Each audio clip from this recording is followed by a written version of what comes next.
9 milioni di euro è il valore di beni immobili e disponibilità finanziarie che la Guardia di Finanza di Venezia ha confiscato all'imprenditore romano Erasmo V, coinvolto nell'inchiesta per corruzione legata alla costruzione del Mose. Questo dopo la pronuncia della Cassazione che ha confermato la confisca di quanto ricevuto dall'uomo quale prezzo della corruzione commessa in concorso, si legge, con l'ex ministro Altero Matteoli, che nel frattempo è deceduto in un incidente stradale. Questo imprenditore è intervenuta la prescrizione a livello penale per la pena, era stato condannato a 4 anni in secondo grado, però la Cassazione ha confermato le statuizioni civili della sentenza di secondo grado e la relativa confisca del provento reato, cioè i 9 milioni di euro. Come chiarito dalla Corte d'Appello, la somma confiscata è l'equivalente di quanto ricevuto dall'imprenditore per i favori assicurati al consorzio da Matteoli.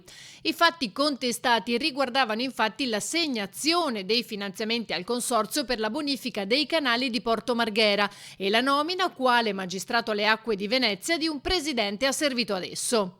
16 immobili totale, quasi tutti di proprietà di questa società lussemburghese, siti 14 nel centro di Roma. Si tratta di immobili di grandissimo pregio, uno addirittura dato in locazione a una rappresentanza diplomatica di un paese comunitario, e il loro valore complessivo supera abbondantemente gli 8 milioni di euro.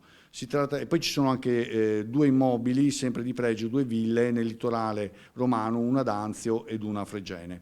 In più sono stati trovati 222.000 euro in contanti, o meglio, depositati su un conto corrente.